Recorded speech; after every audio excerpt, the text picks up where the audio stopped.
Barbershop-style, joined by my brother Keenan. Keenan, what's up? How you doing?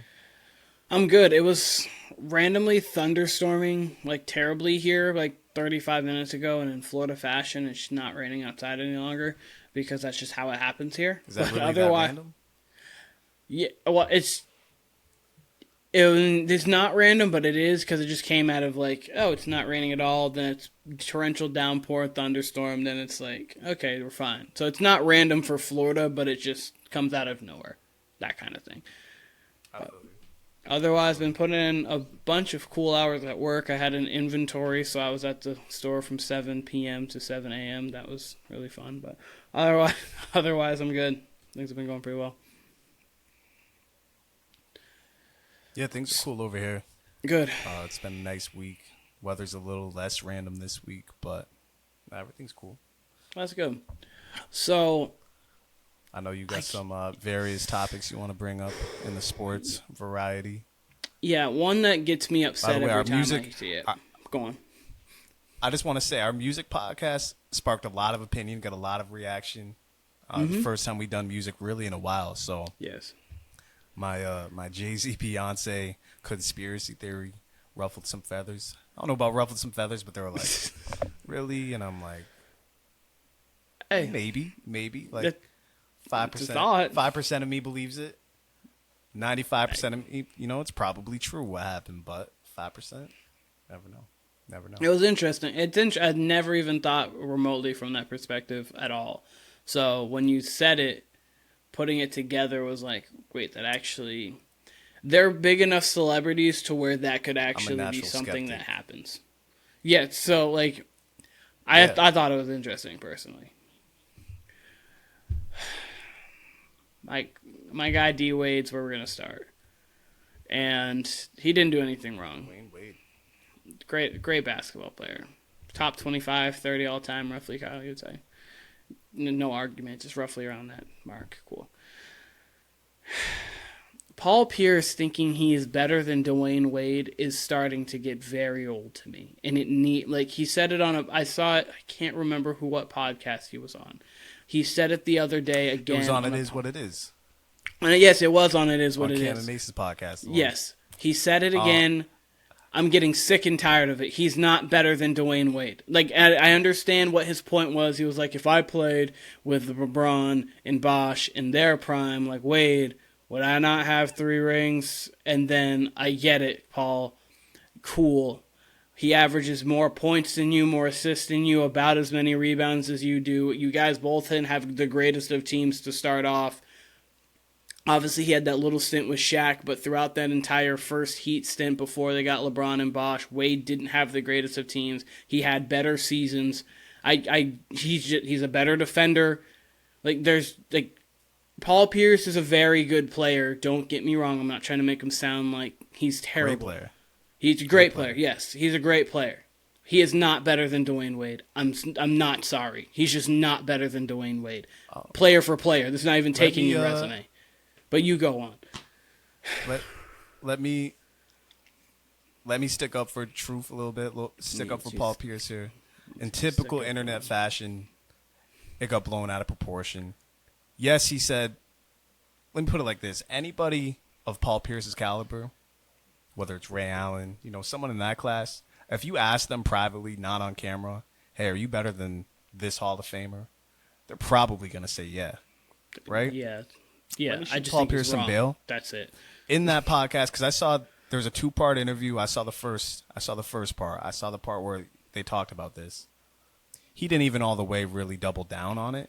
He basically just said, like what you said. He said, if I had Shaq, if I had LeBron and Bosh, we probably get the same number of rings, which that's pretty true too. I don't know about Paul Pierce with that Shaq team, because Shaq averaged 13 and 10 in that finals. Could Paul Pierce in 06, could he have gone on that Dwyane Wade run? Maybe. 2006 was actually Paul Pierce's best individual season. He carried a trash team. He played on an MVP level. Really did. Could he have gone on what Dwyane Wade did? Who knows? We'll never know. But Paul Pierce's general argument was, he sees himself as player to player as good as Dwyane Wade. I, like you, believe Dwyane Wade is better than Paul Pierce. More explosive player, for sure. He is. Whether that's scoring, whether it's otherwise. But Paul Pierce, just like Dwyane Wade, is a two-way player. Paul Pierce is probably a better shooter than Dwyane Wade. Yes. But Dwyane Wade's Klay probably... Thompson, like he said, but that's neither here nor there.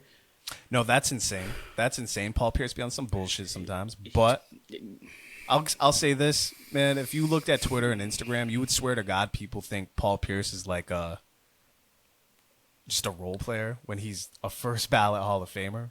Oh no, absolutely. So Paul he's Pierce gets he's disrespected great. often. He's great. He's just not gets D disrespected Wade. often. It's not Dwyane Wade, which is fine. But his argument, which was just, if you give me Braun and Bosh at the time in his career when Dwyane Wade did, when you give me Shaq, when Dwyane Wade had Shaq, that's a valid argument in itself. That's a valid argument. But that's a completely different argument than if him and Dwyane Wade.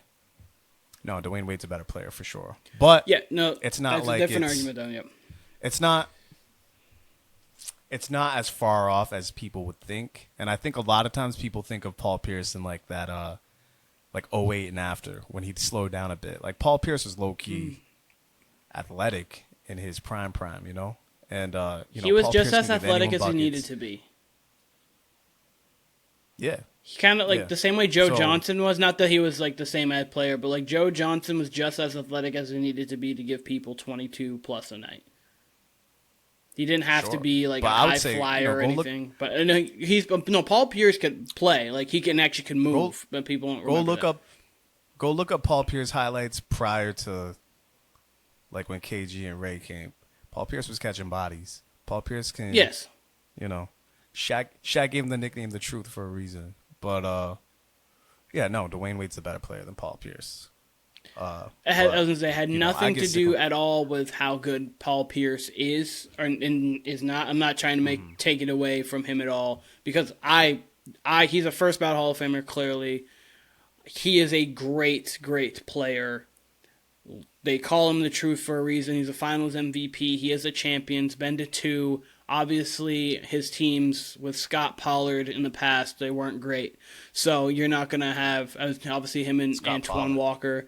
Yeah, Scott Pollard was the first person on that team I thought of, not Antoine Walker. Don't ask me why. But, anyway. Yeah, I mean, well, Scott Pollard, I think Scott Pollard was on the I thought Scott championship team. I don't Pollard think he was any on. of the I thought other he was on the couple teams prior to that, and then the champion. But I could be wrong. Again, it's Scott No, Pollard. I think he was and just on the Scott It's Pollard's Scott biggest Pollard. run. I think he was on the Pacers. He was on the Pacers and maybe the Kings, for sure the Pacers. I thought But he no, was Pollard- 06 the to only reason- then after, but I knew he was on the championship team. I thought he was a touch before, but Nah, Yeah, no, no. Paul Pierce. Look, early in his career, Paul Pierce had decent teams. You know, with Antoine Yep. Walker, Kenny Anderson, Tony Delk, and Tony Yep. Petit. Good teams for that era, and then mid 2000s got a little weird right before they got KG and Ray.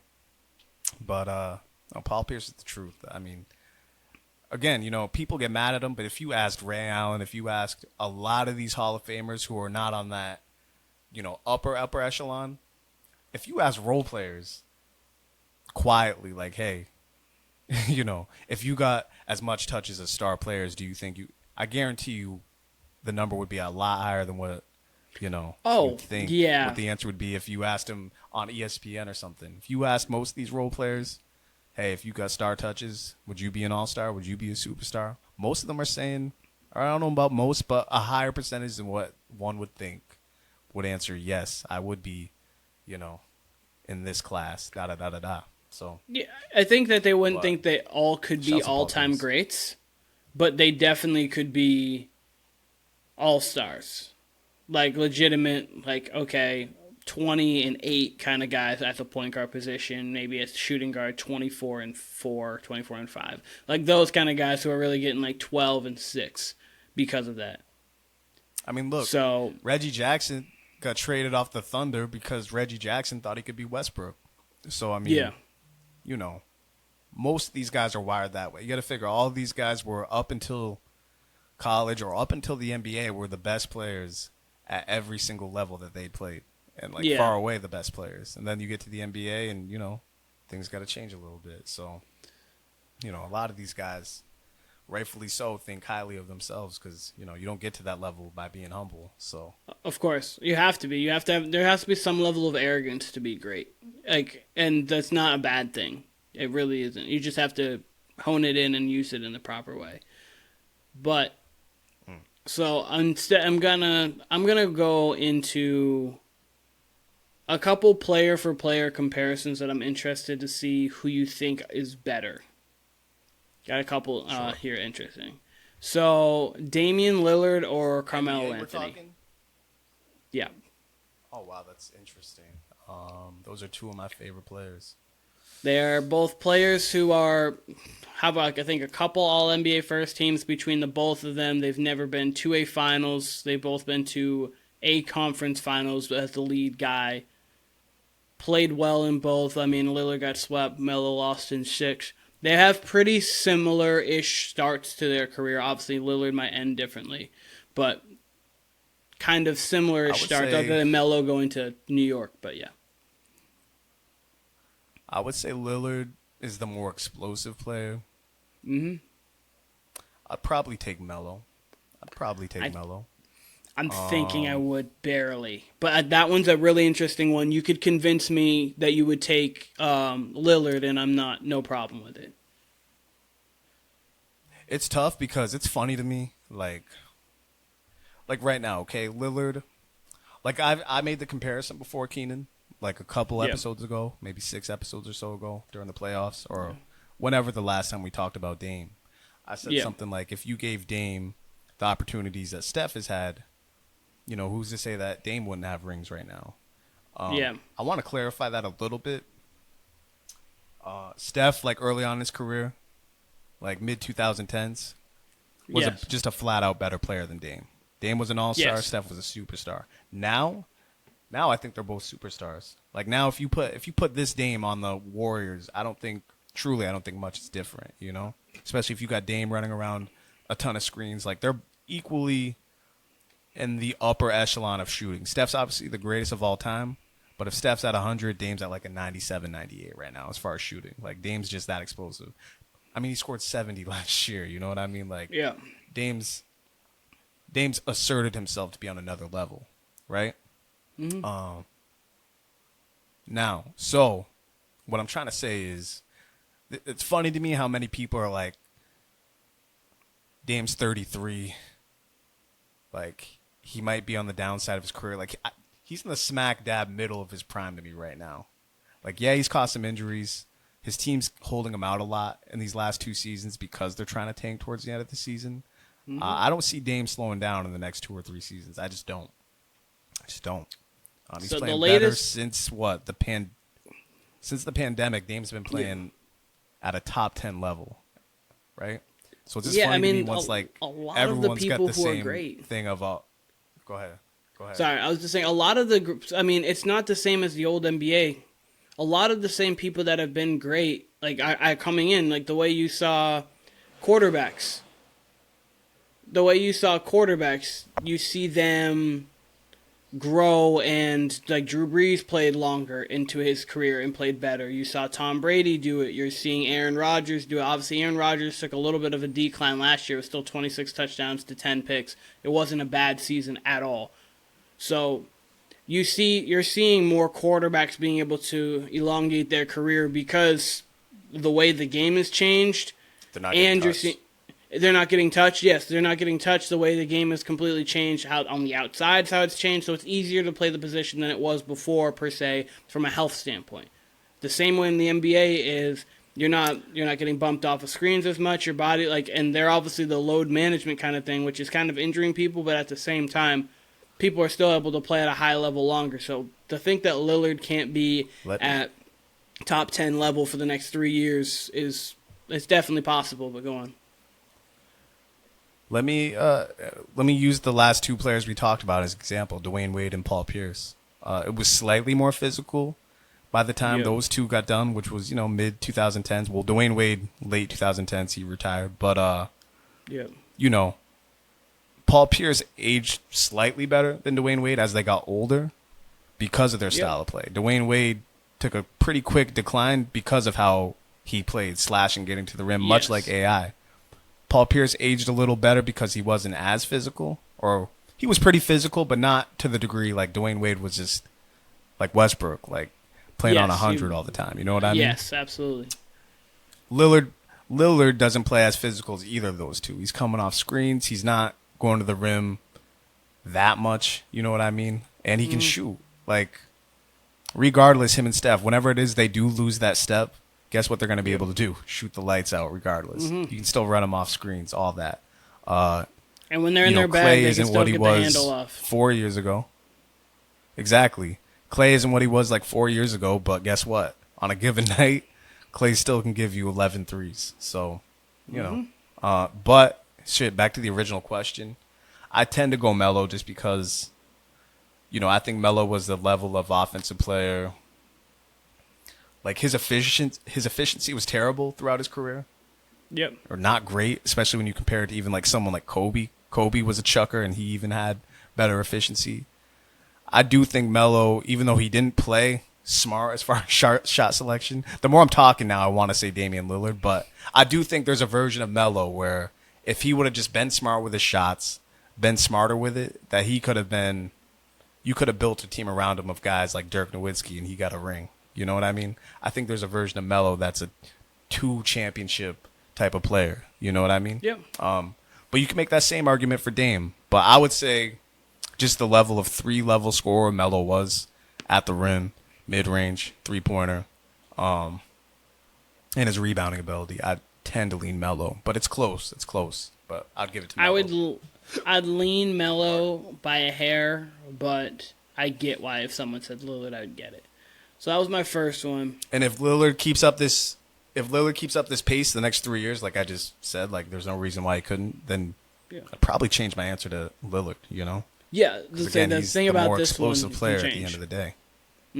This can change. Obviously, if he ends up winning a championship, shows more in the playoffs, you see a little bit different side of Lillard. You're like, okay, like this is interchangeable because of the fact that Lillard's still playing. This next one I'm going to give you is not because both of them are retired. It's one guy we had just mentioned, Dwyane Wade, and Isaiah Thomas.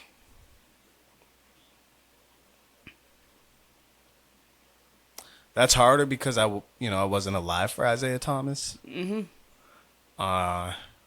Isaiah Thomas is someone who beat Magic, Larry Bird, and Michael Jordan led teams. It's hard to say. Times. I would lean towards Dwyane Wade because I saw Dwyane Wade play. And he was, again, we talk about explosive. He was pretty explosive, but I've heard people say Isaiah Thomas toned down his scoring, so he could, feed everybody on his team, so to speak, but that he was as explosive of a scorer as he was a floor general, so I think that one's close. I would lean Dwyane Wade, but I also don't think that's fair because I didn't get to see Isaiah Thomas. And, there is moments where Isaiah Thomas was an explosive scorer from what I've heard and from what I've read. Yeah, okay. So, leaning Dwyane Wade, but it's more of I got to see him. I know what Dwyane Wade looked like in his prime and such. That's fair. So. I was just interested on that one because I figured those are players that they also have kind of similar-ish careers where they were really great players, never the best player in the league. I think they're both similar to where not to cut you off, but you're good. I feel like less and less people, I should say, are mentioning Isaiah out of the 80s. Like I feel like you just hear, the Bird, Magic, Michael. Yeah, and I feel like you even hear maybe more Dominique Wilkins than you do about Isaiah Thomas, and he's the one who went back-to-back. And Dwyane Wade hasn't even been out of the league long. And I feel like I hear more about Melo than Dwyane Wade, honestly. Yeah. Now, I could be completely wrong, but I feel like Dwyane Wade's already been overshadowed the short time he's been out of the league, and I think Dwyane Wade was neck and neck with LeBron and Kobe for a time. Absolutely. In a way, was. And I don't know, it's weird. Again, I'm going off internet narratives where I seen like Melo just retired. We were talking about him the day he retired, and I said it on here. Melo's in my top 10 favorites of all time. Like I love love Melo's game. But he was always just a level below Wade, LeBron, Kobe, those guys, you know? Wade was like, I mean, we had this as our initial pod ever, that I think that peak Wade could definitely be argued against peak Kobe. It's an absolute argument. You couldn't argue peak Melo versus peak Bron, or for me even peak Melo versus peak Kevin Durant. Like, I think that there's just a little separation there. But you can argue peak Wade with peak Kobe. Like, that is an argument. Like, I don't care what anyone has to say. He put up 36. He put up like 36 over a 4-game stretch in the NBA Finals, down 2-0. Like, he averaged 30 points, 5 rebounds, 7.5 assists for a season. Like, this, like, Dwyane Wade Wade was that? No, he really was. Like, and that's what got me too, when obviously people saw Wade in the twilight, and then you saw what Harden was doing, and then you would be like, well, is Harden the third best shooting guard of all time after Kobe and Mike? And it was like, no, there's this guy that was down in South Beach. He went to Marquette, grew up in Chicago. Like, no, it's him. You can't stand. Yeah, listen, you said you got mad about the Dwyane Wade Pierce argument. At least Pierce got a ring, and at least Pierce has gone head to head. Like, we can say this, Pierce would never back down from a Kobe, from a LeBron, from a Dwyane Wade. Paul Pierce is going at you. We see it every year with James Harden, where he's like, "Oh, it's a challenge. I gotta step up. I gotta match Tatum and Brown. I gotta match whoever. I gotta match Steph. No, I'm good. Y'all." The opposite of D Wade towards the end of his career. So. D Wade, like, you were in the regular seasons, D Wade could summon it every now and again, but in the playoffs, he had that run in, I think it was 16, when they played against the Hornets. I can't remember what team. I think it was the Hornets and then the Raptors in the playoffs. Yeah. Like, that was 16 where he did that. Still on, like, almost on his last leg in the playoffs, the 2013, 2014, 2012 playoffs, when they needed a big game. Like, I remember Game 4, he had a big 23, 7, and 5, I believe, in Game 4 against the Spurs in 2013. He had a 40-point game to close out the Pacers in 2012. Like, whenever he needed, like, it was that time for Wade, he was like, okay, it's that time. Never, it really felt like he never failed. Big-time shots, that was him. Down the stretch, it was him. Like, obviously, LeBron took the mantle from him because LeBron really matured, but the reason why LeBron matured was because you had D. Wade. D. Wade was like, hey, I'm him already, like, I can kind of give you the tools to be him, and then LeBron was like, yeah, I'll take my great skill set with this now maturity to me, and I'll just become one of the 3 greatest players ever. So, like, D. Wade, I'm sorry, like, any James Harden, D. Wade arguments. When we're talking regular season, cool, you can have James Harden. You're talking player for player, give me the better defender, give me the more clutch player, give me the more explosive player in different ways. Yeah, I'll take Wade.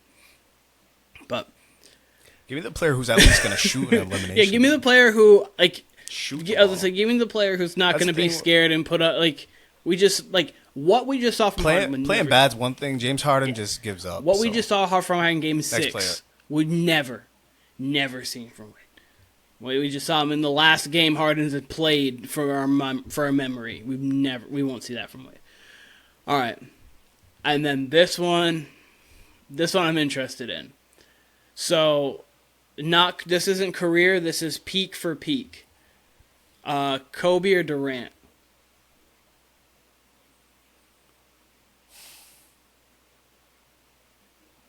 Kobe. I think Kobe. Okay. I'm fine with it. I'm just interested. I was interested to see what you thought. We've gotten years away from it, and it still kind of remains the same. Like, look, Durant, I hate to bring this up because it comes up a lot, but I mean, he went to Steph's team. I can't. Like, it's just Kobe would never. I've said this because you've mentioned, like, scoring, about how Durant could possibly be the best scorer of all time, and he could be. Like, there's an argument there for it, but my argument will always be how much more aggressive MJ and Kobe would be in that situation. Like, Durant's never been on a tear, except for maybe in 2014, like Kobe, where Kobe could just have like a month where he averages 40, you know? He did go on a tear in 2014. He did. Yeah, I know he did go in because obviously I did the MVP season, best 5-game stretch kind of thing. Going through, he did have some tears in 2014, but you're completely correct in what you're saying. And it took me to really looking at things to come to it. But I'm gonna let you go on before I go. Yeah, that's really it. It's more so. I like Durant as a player better than Kobe, just out of who were my favorite players throughout my lifetime. Yeah. I like Durant a little more than Kobe. But just seeing how the careers progressed, I'll just always have this sour taste in my mouth about how Durant handled his career. He was so great, and I don't know. He just look where he went. I'm gonna go from Steph Curry to Kyrie and James Harden. From that, I'm gonna go now join D Book's team. Yep. So I don't know, and we'll see if Durant wins a ring with the Suns, which I don't think that'll happen this year. But who knows? Personally. We'll see. But I don't know. I'll always leave Durant's career because who knows how much time he has left here. I just feel like I'll always want more out of his career, which is unfortunate because I do think towards the end of that Warriors run, I do think there was a slight argument for him and LeBron. Granted, I think, I've said here many times, I think 2018 LeBron's the best LeBron I've ever seen. 2019, though, I think Durant probably took that from him. But guess what? He had Steph and Draymond and all them on his team, so it's always just going to look a different way. So, I've said that. Jumping from team to team, other stars' teams, it always just takes some credence away from, what you might have looked like with a more well-rounded team around you. So I give it to Kobe slightly, and I'll take that with the leadership mantle with that as well, because Kobe's just not doing that. He's just not. So when talking both of them, I think Durant has the best skill package of a scorer ever. That was a few years back, I really did. I was like, he can go down as the greatest scorer ever.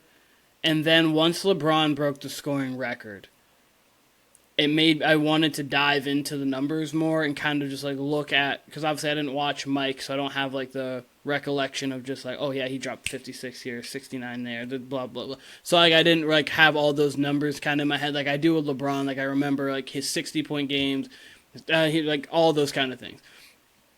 And then going through, it was just so apparent that Mike was the best scorer ever. And that honestly, there's an argument to be made that LeBron, if you're going off of what they actually did, that LeBron is a better scorer than Durant, there's a legitimate argument for that. If you're going off 20-point, 30-point games, 40-point games, 50-point games, how they're efficient, how they're doing it, there's a conversation. When you're talking obviously skill set, Durant has a better skill set. Mid-range, inside, three-point, 30, shooting percentage, free throw percentage, all of that. If you were going to create a player, you would legitimately create you'd create Kevin Durant with probably 3 more inches of vert because you'd want a little bit more athletic because you're making a fake created player. But if you could really create one 7-footer who can do everything, you'd be Kevin Durant. But as you said, Mike, Kobe, honestly, to an extent, even Steph and Lillard sometimes feel more explosive than KD, scoring-wise. Was KD the thing about it that makes him so special? Is it's just so effortless. So, it just, effortless. You can blink and KD's got, the quietest of 30s you'd ever see because of that. It's weird because Durant as a scorer, and this isn't a knock because this player I'm about to name, still a top 25 scorer. Durant's probably weirdly closer to Dirk as a scorer than he is Mike and Kobe. That's not bad at all. And when I say top 25, Dirk's probably really a top 15 scorer. I don't know. I'd have to go through it all. But even you take Larry Bird. Larry Bird's another one where it's I got to go get 55 tonight. I'm going to get 55. Durant, you mentioned LeBron. Durant might even play closer to LeBron as far as decision making when it comes to, am I shooting this? Really am I passing this? It's just really weird. Because he has a skill set. He's the best. He's the best scoring skill set in my opinion all time. But he's not the best scorer. He's one of them. Don't get me wrong. Like, he's great, but he's not the best. He's Top top, five. like, but he's just not the best of all time. Like, and so LeBron fans got really aroused when you said there's a closer argument to him and Durant as a scorer, because LeBron fans, it's they be a lot. I've seen so many people get upset when people say like he's not in their top 5 scorers. Like, LeBron's probably not in my top 5 scorers ever, even though he's the number 1 scorer of all time. Dirk's number 6, but no one has him at 6. I believe. Like, Dirk is right. I mean, Dirk is like within that like top like 8 or 9 of all time of points accumulated. But no one has him. No one had Kareem before LeBron broke the record as number 1. We all had Mike. And there's a reason for it. So it's not just the totality stat, it's what you're doing to get there too. So, like, I completely understand that like LeBron, I think, has like 19 seasons of 25 plus per game, which is absurd. Like LeBron is a phenomenal scorer. Like, you can't take that away from him for what he does. It's just when you're talking scoring too, what you have in your bag also does matter to me when you're talking about the greatest to do something. But as well as like obviously the production with it too, because like Giannis, that's where Bron fans were getting their panties in a bunch. They're like, oh, all these players have bags, but he's got, and it's like, yeah, but LeBron, and this ain't a knock either, but LeBron's getting his points more off athleticism than he is his shooting touch. Now, LeBron's showed time and time again, especially in the playoffs, that when that jumper's going, you can't, you know what I mean? You can't stop him when that jumper's going. But it's just a little different. That's all. It's no knock. Like, LeBron's still in. It's whatever. And you know here's what I the mean? thing, But too, just to kind of even finish the point before I bring up something else, too. Giannis has had 6 straight seasons of 25 plus per game. Giannis will probably have another 4 or 5 seasons where he's 25 plus per game, which I just watched this little thing. There's only 10 players ever to have 25 plus per 10 seasons or more. But Giannis is probably, like, if he doesn't get injured and the way he plays, he probably could go down in the top 12-ish all time, scoring while like accumulating points, and his average is going to be pretty high. I know his first 3 seasons are a little off, but he's averaging right now 23. He probably could get up to 25. That no one's going to have. But we would all choose like a prime. No one's going to have Giannis in their top, and the LeBron fans wouldn't have Giannis in their top, and that's like, because if you're doing it that way, then you would have to like Shaq has to be top 5. Top 10, like Shaq's got to be there. I know people don't. Wilt scored 100 in a game, and you don't really hear Wilt's the greatest scorer of all time. And it's not just because he's old. And by the way, there's certainly an argument for that. There's a certain type of argument for that. There really is. That if you need a bucket, you could go to Shaq, Giannis, LeBron, Wilt, and Wilt's automatically up there. Like, his stats are so ridiculous. But yeah, around in the post.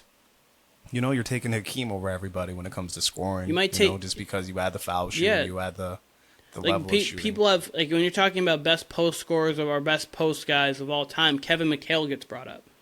Like, there's a reason. Like, what you can do also matters with what you do. So in that aspect, I get, like, numbers wise, you can argue LeBron for sure. But when you bring it all together, you're not going to have LeBron over Kobe. You're not going to have him over Mike. Like, you could have the conversation with Durant, but I think that's more so to me because of how Durant hasn't really exploded. Like, he's never gone for 60. Like, the most he's ever gone was 54. That was against the Warriors in 2014. So, like, that kind of thing. And now that we're talking about Kobe, interesting. Daniel Reed likes to say that I have, like, this vendetta, I guess. Kobe, but do you think Steph's better than Kobe all time, just player for player, or no? Probably not right now. But it's different. I like, with Steph, it's the same way I was talking about LeBron about 5 years ago. Let's wait till absolutely. Like, we get some totality. Oh, absolutely. He's got 3 or 4 more prime years, like, honestly. Like, probably 3. It annoys me that his documentary just dropped. Like, we still got a bunch left to the Steph story. Like, why the hell do we get a Steph documentary? There's no need for it. He's deserving of a documentary. But that'd be like putting one out for Kobe after he beat the Celtics in 2010 for that repeat. Yeah. Like, there was much more to the Kobe story, even in the NBA, even just after that. So, you know, it seems like everybody want to put out a doc now after The Last Dance, and I just wish people would wait. Mm-hmm. I could be. There's like a Disney movie about Giannis, right? I want to say yeah. Which that's a little different. His story. Yeah. His story from where he came from to now, that's a little different. You can kind of do that. You can do where you like, came from, but like Steph, if there was you would have waited. If there was a Giannis documentary right now, I'd be tight. Like, there's no need for a Steph one yet, because that is a great story. Steph's story is a great story, but it's far from finished. Yeah, like there's a world where he can get an MVP in 1 or 2 more championships. He's at he's at MVP level where, like, if he won it next year, no one would be shocked. If the Warriors do what they do, make a couple great moves, and they win another championship, or maybe even 2, not that we'd be a little maybe surprised, but like it's in the realm of possibility, and that completely 6 championships, 3 MVPs changes the entire conversation from 4 championships to 2 MVPs. Especially if he's won 3 Finals MVPs along with that. Like, everything completely changes with the conversation. So, like, the only person I was, like, even remotely okay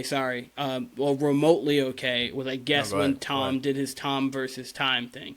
The only person I was semi-okay. And even that, I was but even then, that. I was like, you could wait. I came on here and was like, why already? Like, wait for it to breathe. And I've heard it's really good. I still ain't watched it till this day. But, yeah, there was no need for it. If we waited another 3 years, that'd have been great. Wait until you're Hall of Fame. We'll eventually get a whole Patriots documentary, which I can't wait for. Probably 10 years from now. Actually, probably sooner than that, the way stuff's going. But, you know, Belichick wouldn't do that shit right now. He's just not. No. And I'd be fine with a Patriots one in the next 2 years, because that would be 5 years removed from Tom Brady being on the Patriots. So, like, in 5 years removed from their dynastic runs, like that whole dynastic run, I could be okay with that. But again, I wouldn't mind if they waited till 2030 and been like, hey, we took our time. Bill's not coaching anymore. Tom's clearly had time outside. He just got inducted to the Hall of Fame. On his Hall of Fame, maybe if he goes on a Hall of Fame run or whatever, you have this come out with it. I think that would be great timing. But take a shot at home for the Patriots reference. But back to the original argument. Much more. The Steph, yeah, soon, definitely. The Steph Kobe argument, not to bring it up again, but like Durant joining Steph, and so we sit there and go, 4 rings. It's like, okay, like who the fuck was beating them during that time? Like the only time I thought they were going to get beat. Kobe is why I'm fine with that more so. But the reason why that's not is because it was definitely Shaq's team at that time. And it was Shaq and Kobe, and it was an even playing field. Durant going to a 73-9 team was not an even playing field at all. We all knew as soon as it happened, we said, okay, Warriors are winning the next 2 at least, and they did. Would have won that 3rd if Durant and Clay didn't get injured. It didn't even matter that Durant got injured. We all think, me and you both think that if Clay doesn't tear his ACL, they win that.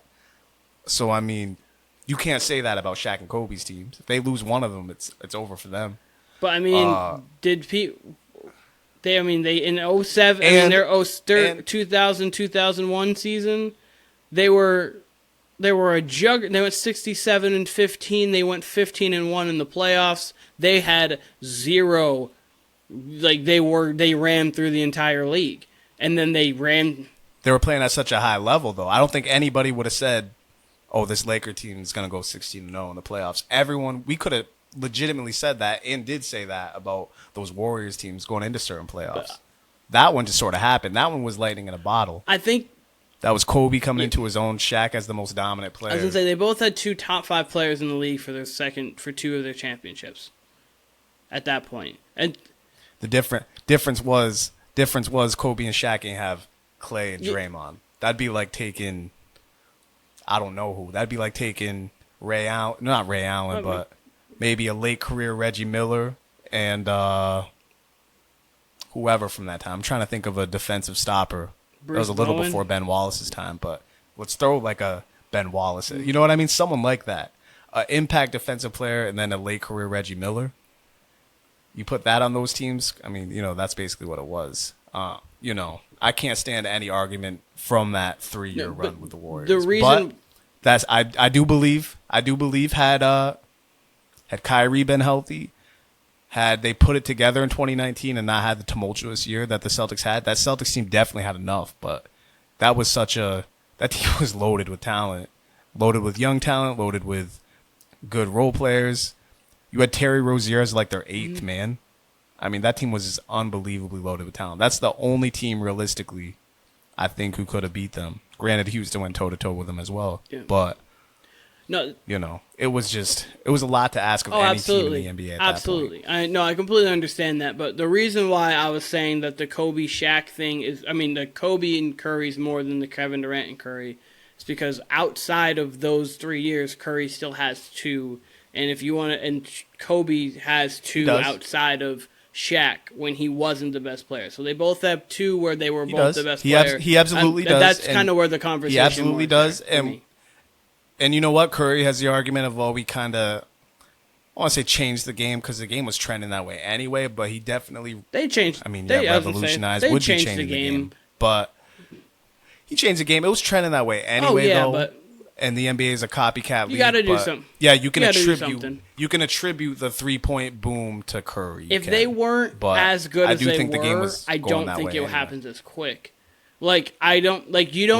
Today's basketball would have gradually gotten there, but I don't think it's like, because you have to think about it. 2014, how the Spurs won their championship, to 2016, how people were playing 2017 and on. But they won it by a lot of threes, too. They were shooting the lights Danny Green out. was on fire, but it wasn't there's just shooting threes. It was the range at which Steph was shooting threes is what made that kind of. Sure, but that's very Steph specific, and him and Clay definitely shoot at a different clip than everybody else. The ways people are shooting threes now, people are taking them from farther and farther back. You see Jamal Murray taking, obviously Lillard we know, but even Jamal Murray, you see a lot of people are taking threes from farther and farther back. And you're having to guard much farther out. That, and plus Kerr's motion offensive screening, Steph Curry being a screener, and having everything about that offense kind of just perfectly fits together. And that's why Steph is so great, because his skill set fits perfectly what Steve Kerr's vision really was in Phoenix, and then just brought it over to. He's like, hey, I just have I have a better shooting Steve Nash here. We're just gonna take that and just kind of do what we're gonna do here. So, yeah, we've actually mentioned that back-to-back podcasts, because we mentioned it with Kanye West last time, which is cool. So, interesting enough. Yeah, I'm leaning Kobe. There's a Steph argument there, but I still got Steph a little outside the top 10, top 12, just because it's let's wait and see, and compare them to, because those names ahead of them, like a Kobe, like a Larry Bird. I know some people would have Steph ahead of a Larry Bird, but they've just done such ridiculous things like Steph, but Steph's career is just not over. It's the same exact place where I was with LeBron 3-4 years ago. Steph's really within. It depends on who. If you're adding Bill Russell and Wilt Chamberlain and Oscar and them, then he's anywhere from 12 to 9ish, 8ish, depending on who you're talking to and how your list is made. But that was that for the player comparisons that I had. I do have a question for you, though, that's interesting. Dream team or redeem team? 7-game series. We're not going one game. This is a March Madness. 7-game series. You've got Wade, Kobe, and LeBron pretty much all at the peakish of their powers. Obviously, LeBron matured into being better, but Wade's pretty much peak Wade. Kobe is mature Kobe. Then you've got Jordan, probably Barkley, and between Magic, Malone-ish for their 3 best players. At that point, Bird was a little bit more injured, and obviously Magic was coming off a season of not playing. It's probably Jordan, Barkley, and Magic. And people would say Magic. People would say Magic was coming off his. This is off a year where Magic didn't play, and people like to say Magic was on his decline in '91. But '91, his stats are just 19, 7, and 12.5. was the season before his 8th season. So like the last season he played, he put up 19. His 8th season, but 19-7. And you'd have an argument. You'd have an argument for David Robinson too. Yeah. It's crazy that Hakeem wasn't on that team, but because he was on the next iteration. I would lean towards Redeem Team. It's hard to pick against any team that has Jordan, Magic, and Barkley and them on it.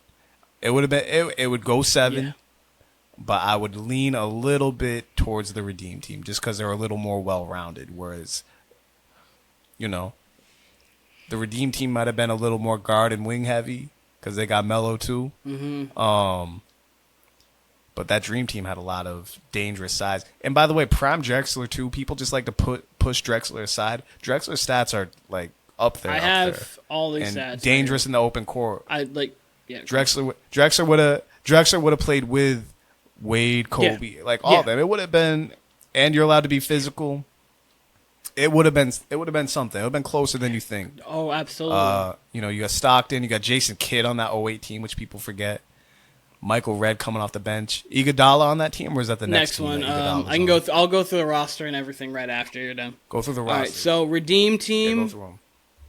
You had CP3, Kobe, LeBron, Melo, Prime Howard, and then you had Dwyane Wade, Chris Bosh, Darren Williams, J. Kidd, Tayshaun Prince, Michael Redd, Carlos Boozer. I'd say entering his prime Dwight Howard. I wouldn't say smack dab in the middle, but entering his prime. Yeah, Dwight I Howard. guess. I mean, I think it was you peaked Dwight Howard about. I guess if you want to say the next year, he was coming into it next year. 09's the year they went to next the year finals. was the year they were a contender. 09's the year they went to the finals. Yeah. Yeah. The Redeem Team made him the Dwight Howard that he was. Yeah, you look at all those big time players, their seasons that next year, like that 09 season is one of the best seasons, period. LeBron's best season comes after that. Dwyane Wade's best season comes after that. Kobe wins a ring. Dwight Howard's best season, or at that point, Chris Dwight Paul's Howard's best playing season some of the best basketball he's ever played. Yeah, Chris Paul. I don't know if you just said Bosh, but Bosh really was 24-10 that next year. Like you pointed it out. You got a lot of people after because they're playing basketball all summer. So people after the best players after that Olympic run, after their Olympic runs, those seasons afterwards are typically some of their best seasons, which is interesting. Which just because after those. Which is why I wish Steph would have done it in 16, and they wouldn't have gotten Durant, because I think a motivated Steph, plus you would have saw Steph and Bron play together in their prime, plus that on an Olympic stage, I think you could have gotten maybe like 33 a game from Steph. But that's another story for you can see these. That's interesting, but you could do the same argument with the 2012 team. That 2012 team's pretty loaded as well. The Dream Team's interesting because the level of competition they faced wasn't as good as 08 and especially 12. By 2012, a lot of the international teams have caught up at that point to at least a competitive standpoint. Whereas you can't say that in 08, pretty much aside from Spain. Mm-hmm. I think Spain was the only real team that gave them granted, they won in Argentina won in 04. I can't remember how Argentina did in the 08 Olympics, but Spain was their only real test, I believe. Could be completely wrong about that, but judging from my memory, I think Spain's really the only one who gave them a run in that. And 92, again, you got prime Jordan, prime Drexler, prime Stockton and Malone, athletic peak Malone at least. I can go through the roster if you want me to go through that one too. I have it all written down. Sure, yeah. So you got Magic, Jordan, Barkley, Malone, Patrick Ewing. And then you got Larry Bird, David Robinson, Chris Mullin, Scottie Pippen, Clyde Drexler, John Stockton, and then don't forget about the late great, not late great, but Christian Laettner. Great. Yeah, Laettner's getting 0 minutes in the series in this hypothetical series. Why they didn't take Shaq? I get why they didn't take Shaq, but because Christian Laettner has, they very much should have taken Shaq because he was just like clearly a better prospect than going into the NBA. But Christian Laettner's obviously one of the best college players to ever play. So, I get it, but you really should have taken Shaq or Grant Hill even. But I think Grant might have not came out that year. I think it may have been the next year. Yeah, so. He came out like 2 years later. Yeah. Or maybe that next year, I don't know. But yeah, I'll say this. If Dwight Howard's the starting center, they're getting him in foul trouble because of the activity at the rim. Mm-hmm. You know, Malone, Barkley, this ain't even counting the slashers, but Malone, Barkley, David Robinson, and Ewing, they're getting Howard out that game early. They're getting him 2 or 3 quick fouls. Then you got Bosh at the 5. You know, David Robinson's overpowering Bosh, I can tell you that. And then, you know, at the perimeter, it's kind of a wash after that. Not when it comes to Chris Paul. Like, they would have the advantage at the point guard position. It would be a tough matchup for Stockton or Magic to really stay with prime Chris Paul. I was going to say, CP3 at that point might have been a touch better than Magic because you would have had Magic coming off. But at the same time, Magic is still... I'm not saying that. He would have been a matchup, but, man, Magic's getting everybody picture-perfect shots, right? Your question is, who's Magic guarding? You know, Melo. That's a tough question. He probably is grabbing just because Melo's not going to have the ball in his hands like he typically would. So you'd probably have him because, like, if you're going best 5 versus best 5, you're probably looking at Wade, Kobe, Bron, Melo, Dwight. As you're looking at, and then you're going on the other side, probably David Robinson, Barkley, Jordan, Magic.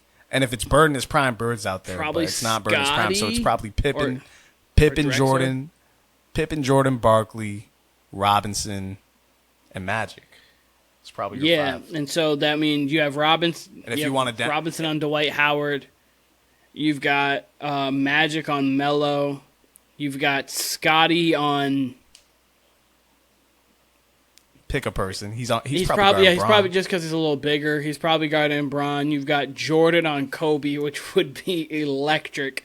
Actually, no, you'd probably have Barkley on Bron, Scotty on Wade, and then Jordan on Kobe. Pippin's checking LeBron. So Barkley's not checking Wade, so Barkley might be on Melo. So then you'd have Magic on Wade, which is tough. And that's barbecue chicken. At that point, Magic, that is tough. Like I said, you lean Redeem Team, but then I think Dream Team gets Dwight and foul trouble, and then you're going to Bosh, and then you put Magic on Bosh. Yeah, no, the Dwight Howard is and Magic's really the X factor in the series because if Dwight Howard's playing 30-ish minutes a game, that I think you would lean the Redeem Team in my opinion. But if they can get him foul trouble, Ewing and Robinson alone are eating up Carlos Boozer and Chris Bosh. And because Bosh wasn't as good as a defender as he was back in the 2010s at that point. Not only that, you can put Dwight Howard and that version of LeBron at the line too. Yeah, you can put them at the line and make them kind of sweat it out, especially Dwight Howard. Absolutely. So I think it's closer than people think because off athleticism, you kind of want to say Redeem Team. Listen, that trio of LeBron, Kobe. Which is why I chose this team over the 2012 team, because honestly, top to bottom, you could probably make an argument the 2012 team might be better than the Redeem Team and might be the better matchup. I mean, that one had AD, KD, still had Kobe, I believe. You had Bron, you had Melo, you had Chris Paul. But the Redeem Team's my favorite. The trio of Bron, Kobe, and Wade is maybe the best trio we've ever seen play collectively together. That is a crazy trio. I just want to point out, 2012, they could have brought back Dwight Howard, but allegedly everyone disliked playing with him for whatever reason. So that could have made the 2012 team better. Other point, which I actually just fucking forgot, had something to do with the 2008 team. Oh, shit, that's what it was. Jason Kidd. We're completely just overshadowing Jason Kidd. Coming off 11, 8, and 10. How great. So, which, by that time, he's on Dallas, must be? Yeah, because that would have been in 08. I think he's on Dallas. So he slowed down a little bit, but, he's still one of the best point guards. Probably not as good as Nash, but still someone you want leading the break. Jason Kidd was a problem. And that's in his prime, too. I think Jason Kidd's another one who we just forget about. Yeah, him and John Stockton are kind of the same-ish style players at that point. I mean, obviously, Kidd's a better rebounder, but, Kid still could have ran you the break. Yeah, I think Kid could have ran the break. Which Stockton could have. I think him and Stockton at that point are like pretty equivalent. You might take Stockton a little bit just because Kid was a little bit on the decline and Stockton was like pretty much in his prime. I mean, that was 16 and 14 Stockton, which is crazy. He just didn't know how to make the wrong pass, essentially. And like 3 steals. Yeah, he just didn't know how to make the wrong pass. It was like, yep, gotcha. All right, Carl, get down there. I gotcha. But Barkley's a funny one to me. Because a lot of people say, like, had Jordan not been on that team, Barkley was, like, the most impressive out of that. Like, who came away out of that Team USA stretch? Like, Barkley was the most impressive. I think Coach K said that.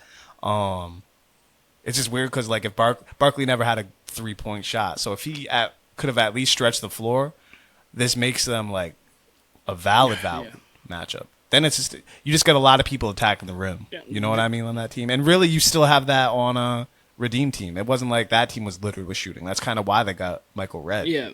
But you still got Melo at least, so it would be closer than you think.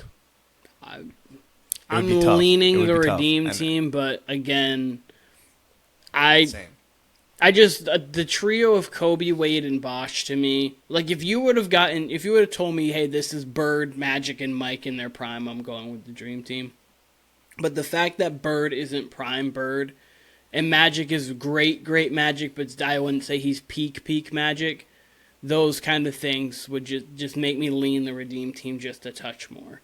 Because you really do have prime athleticism, Braun, one of, like, Kobe pretty much and his, like, Kobe in his mature basketball prime, and then you have Wade. Still yeah, of course, absolutely. He was catching bodies in 2010 and 11 too, and then you have peak Wade. So all of that together, I just think would. I almost use the word overwhelm, but it would not overwhelm. I think it just edge out the Dream. I almost use the word overwhelm as if there was be overwhelmed by that, but no, crazy. I think that's an interesting. Go look up peak. Again, go look up peak Barkley highlights. He was a scary. Like, the athleticism's there, too. Oh, it absolutely is. Peak Barkley's... If they threw out a lineup... They threw out a lineup of, like, Barkley, Drexler, Pippen, Jordan, and then whoever you want at that fifth spot, throw Magic David Robinson.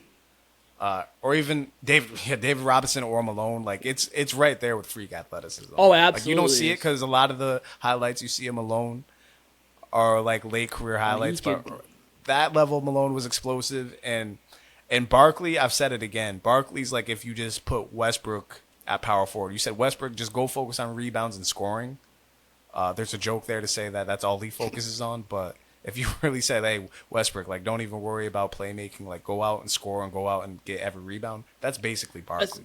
Not that he'd be at that level, but that's what Barkley That's Zion's. Like. Barkley is a one. That's Zion. That for Zion, when people were trying to say LeBron, like he should, like, no, like peak Barkley was like what Zion should be heading for, because that is more.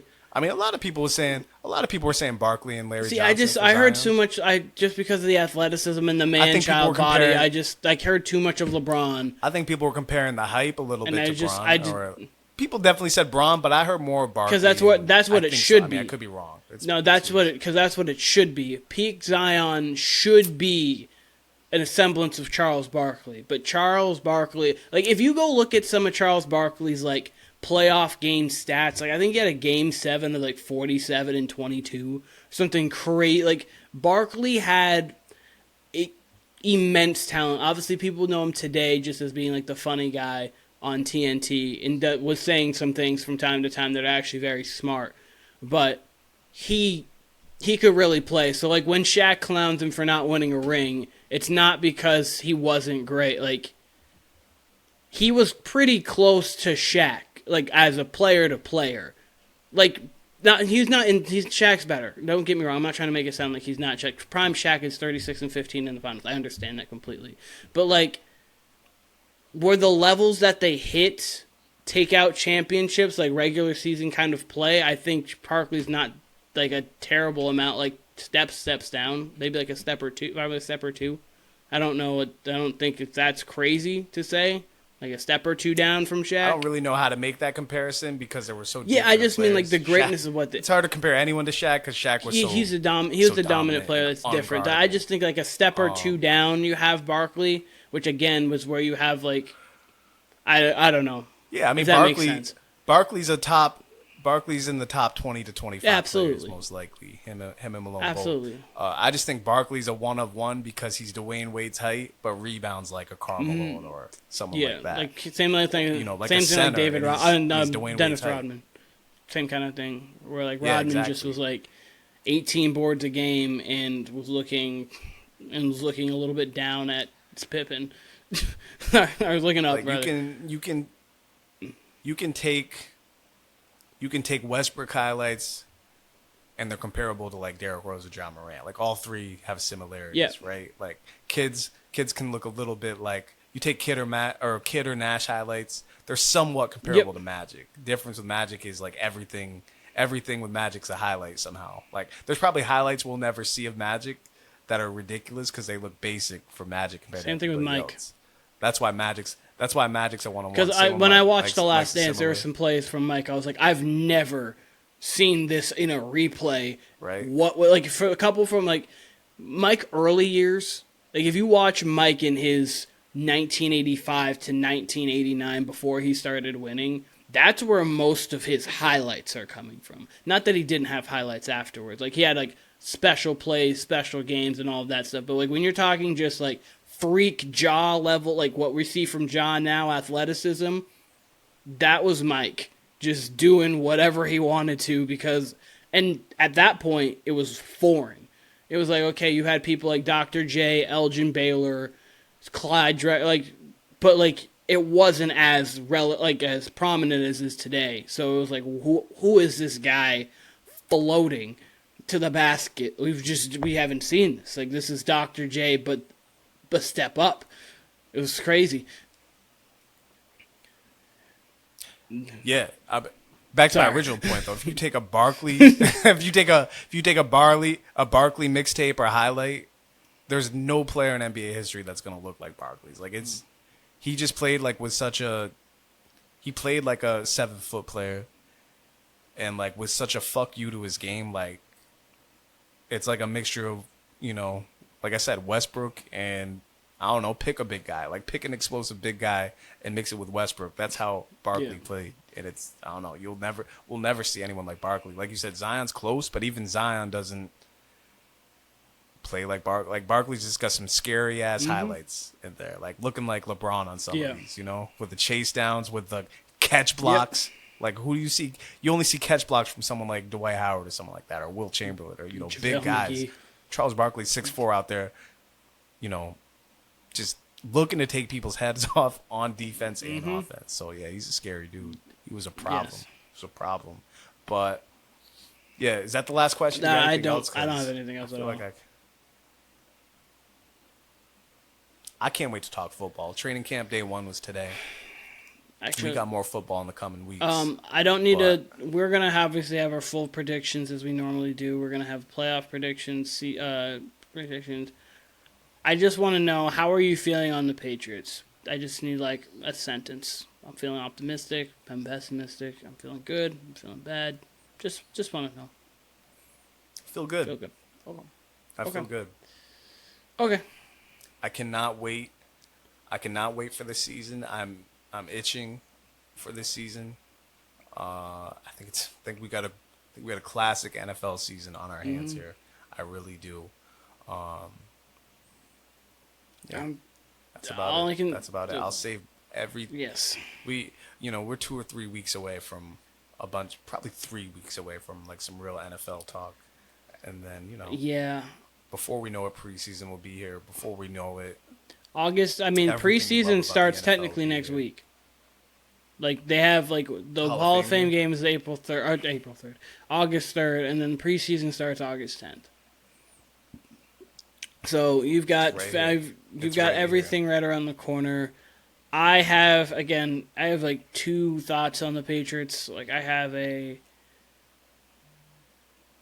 a kind of want, and then I have like a thought. So like I'm really I'm all over the place. Do you want to express those wants and thoughts now? So sure, I can give a little quick. We don't have to dive into it heavy. So the thoughts is the Patriots only know how to have a top 10 defense because Bill Belichick's the greatest defensive mind the game's seen. The offense is going to be better just off of offensive coordinator alone, knowing that Bill O'Brien's there. I wish he would have veered away from his safety net, try to get more of a little younger, maybe more innovative mind. But again, from Pat Patricia, it doesn't really matter. You could have gotten me, and I think it might have been an upgrade. So I'm very glad we got an actual offensive coordinator in there in Bill O'Brien. I think there's the pieces in play for this team to be competing for a playoff spot for sure. 100% can compete. It's just, it really is going to come down to, are we going to see year 2 Mac Jones or see more of year 1 Mac Jones? And then it depends on how you feel about him moving forward, and then how that benefits us moving forward too. If you're out on Mac Jones and you're out on that, the want would be honestly, and I don't know how I'm feeling about Mac right now. I'm so hit or miss on him. Like some days I'm like, you can win with him.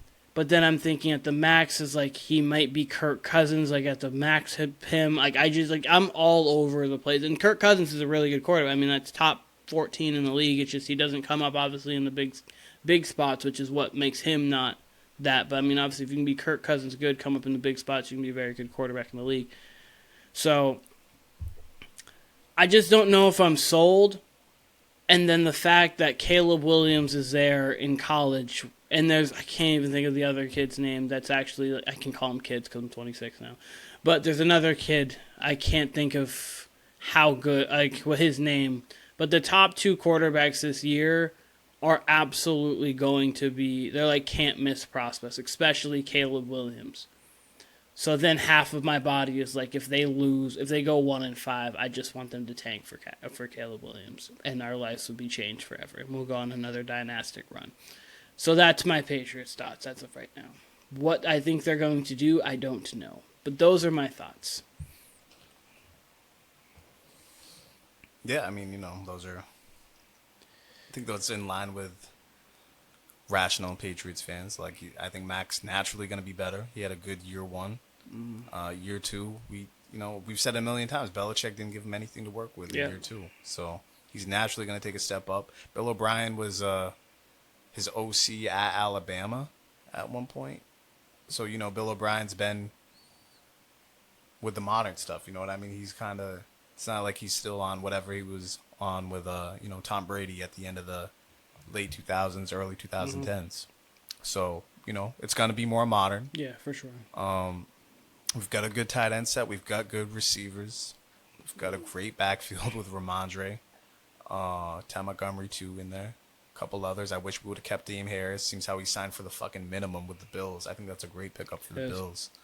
I think we're going to be great. We're going to have an outstanding defense.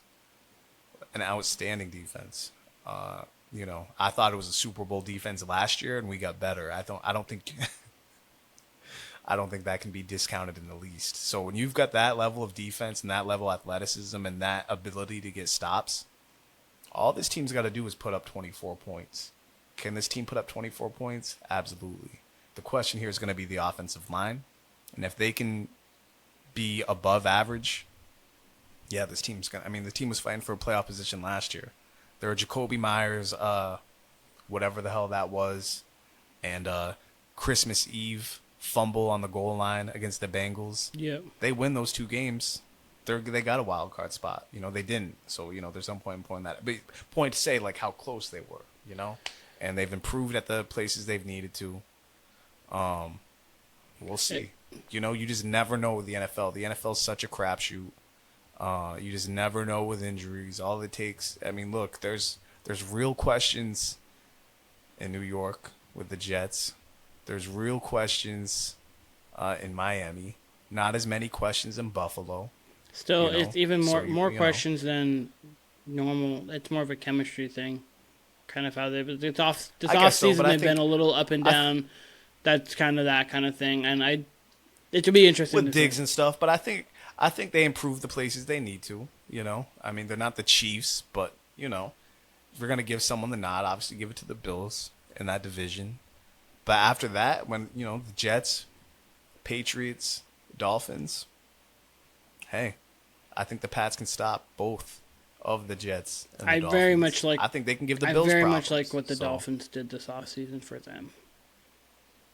That's true. They improved and they got Vic Fangio, which is that's an improvement. Vic Fangio, But two is a big question mark. Jalen Ramsey. They got someone else huge that I can't think of defensively. Their team really just comes down to Tua, and I honestly think that they'll be getting Dalvin Cook too, which then makes their Raheem Mostert, Jeff Wilson backfield into a Dalvin Cook backfield, and they're really just, if Tua plays as he did last year, they could compete with anybody. They're And if Tua gets concussed, that's it. And we've really yet to see Tua in a big game either. So, which you can say the same thing about Mac, but I mean, Tua. I had my questions about Tua last year, and you know what?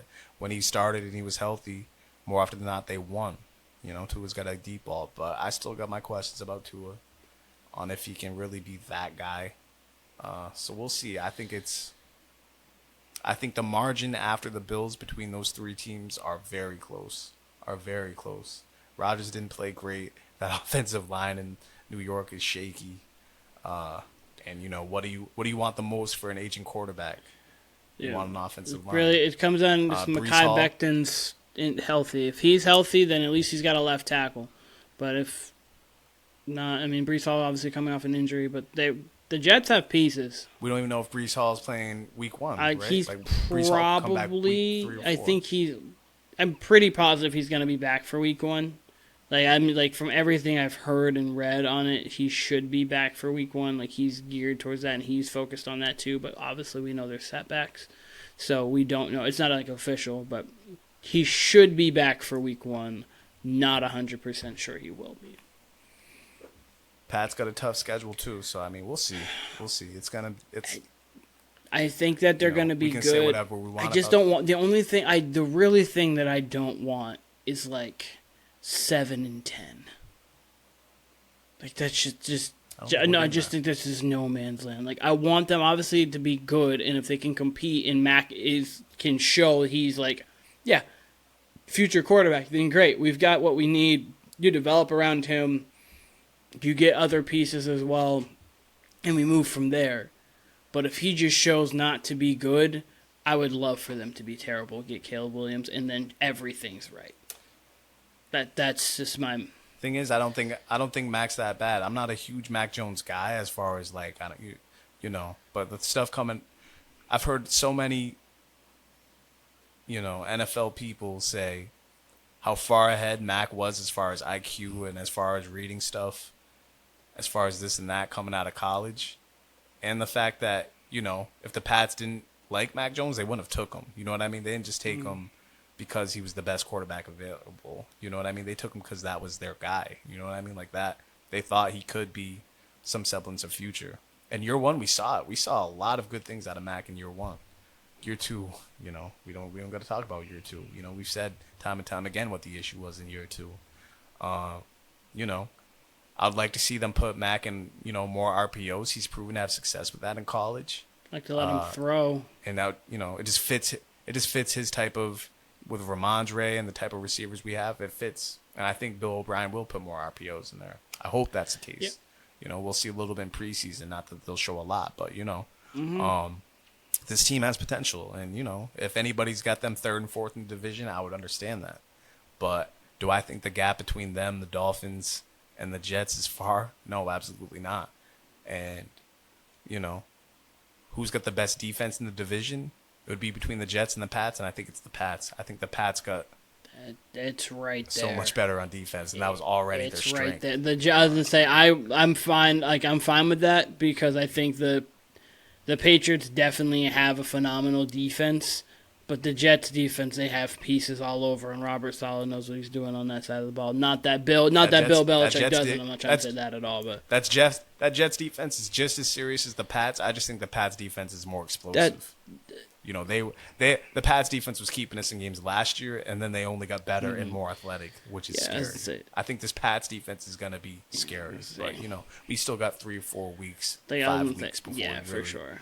For it. sure. I was going to say, that was just something light that I wanted to just see. I wanted to kind of get a little temperature check to see how you were feeling there, because I'm honestly, I'm feeling pretty positive, but like, if it starts to go bad, I want it to go terrible.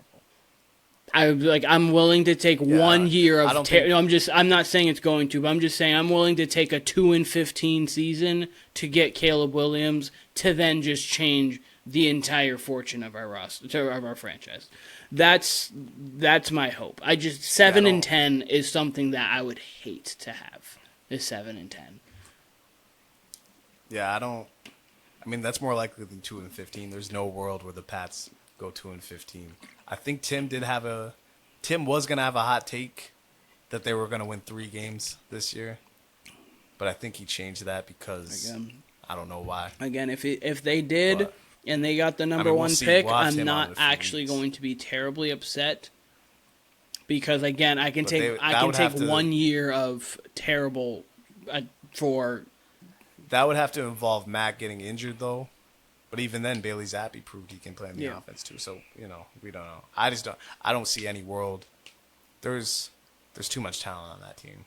Again, the AFC East, probably the best division in football. That or the AFC North. AFC North? Yeah, you got the Steelers, who are pretty much the Patriots. You've got the Browns, who are very good. I mean, the Browns kind of are almost in that Jets kind of where there's a little bit of question marks, but they still have the up-end talent to do great. You've got the Chiefs. Not Chiefs. You got the Bengals, who are the Bills, and then you've got the Ravens, who are the Dolphins, if you're trying to compare through. And I think the AFC North, it's right there. You might lean the AFC North. Yeah, I cannot. Just because the top ends. I'm already on the edge of my seat for the Bengals-Ravens matchup this season. And the Steelers are right there. Steelers are tough. You can't count them out. Steelers are just and like the Browns. The Patriots. I'm not even gonna take the Browns with any lick of seriousness until I see it with them. I've seen some people. Not some people. I saw one list this year that already had them as a top 10 team. I cannot do that. Deshaun is what? He played 6 games last year. They're on 3-3. First games in 2 years. So I'll just have to see it with the Browns and Deshaun first before I can really say. But yeah, obviously Browns got a lot of top end talent on that team, and if Deshaun is, what he was before all this happened, then the Browns are gonna have something to say in the AFC as well. But there's a lot of question marks all over the NFL, which is why we love the NFL, because there's so much you can be positive about for so many teams, and there's so much you can be negative about for so many teams. And then you know what? You shake it all up in snow globes like the NFL season is, and more often than not, it ends up a completely different way than what most people expected. Every year, 4 to 6 new teams make the playoffs. On both sides, which is crazy. But every year, it's pretty much that. So, as we think we know exactly what's going on, I mean, last thing I'm going to say, you've got the Patriots, Dolphins, Bills, Jets, the Browns, the Bengals, the Ravens, the Steelers, the Chargers, the Broncos, the Chiefs, the Jags. 5 of those teams are not making the playoffs. Yeah, crazy. That's just crazy to think. And then, I was going to say, obviously, Indy I don't think is going to do much. They have Anthony Richardson. He's young. They're trying to be the Eagles. They signed the Eagles offensive and defensive coordinator, and they have Anthony Richardson, who would be most compared to Jalen Hurts. So they're trying to be the Eagles. We'll see how that works out. They already tried that iteration once with Frank Reich and Carson Wentz. Houston, obviously, they got C.J. Stroud. They're very new. Their defense is interesting, but their offense is much to be desired at this point. So moving forward, they'll be cool, but yeah. And then obviously you've got the Raiders, who are the Raiders. I don't think they're doing much, but that's got a lot of talent. They've got some offensive talent, but Vegas. I've been a Jimmy G skeptic for all of my life, and it's going to continue to be that. So. Hey man, Jimmy G's been in the Super Bowl and he's been in championship games. In all of them. Been there. You don't get there by accident. His Super Bowl, he got there by not doing a whole lot. Actually, he played bad. He wasn't great. But again, I don't need to get into a Jimmy G conversation. I wasn't high on him when we had him. To be honest with you, but that's okay. Jimmy G. Well, that's it. I mean, we'll be talking way more football going forward. Maybe sometime music next week or basketball-wise. Still a couple more things like this we did today next week. But unless you have anything else, I'm good to sign off. I'm in hibernation till football season when it comes to the sports stuff. I thoroughly enjoyed the music we talked and can't wait to delve into the music more. Because we got more ideas, whatever. UFC 291 this weekend. I'm looking very much forward to it. It's we got a great card. Dustin Poirier, Justin Gaethje for the BMF title, which is whatever, but good card in general. Can't wait for it. We got a good boxing match at the same time too. Errol Spence, Terrence Crawford. So good weekend for fights if you're a fight fan. Like you said, NFL right around the corner. NBA far away, but seems like it's also around the corner. Battle rap world is in a frenzy right now. There are so many cards that are coming out with so many great matchups on it. So the battle rap community is in a absolute frenzy after these last couple months of pretty much some boredom and some pondering. But yeah, absolutely, battle rap's in a frenzy right now. So late August to September is going to be a madhouse, and I cannot wait. But yeah, so that's all I have. Follow us, Warner Brothas Podcast, Instagram. Like us, Warner Brothas Podcast on Spotify. I mean, watch us on Spotify, Apple Podcasts. We're on TikTok now, which is dope too. YouTube, the Warner Brothas Podcast. Pretty much you're going to find us everywhere at the Warner Brothas Podcast. Our Twitter's not cool, but otherwise we're pretty nice. So, like, comment, share, subscribe. Thank you to everybody who viewed this, and we're out.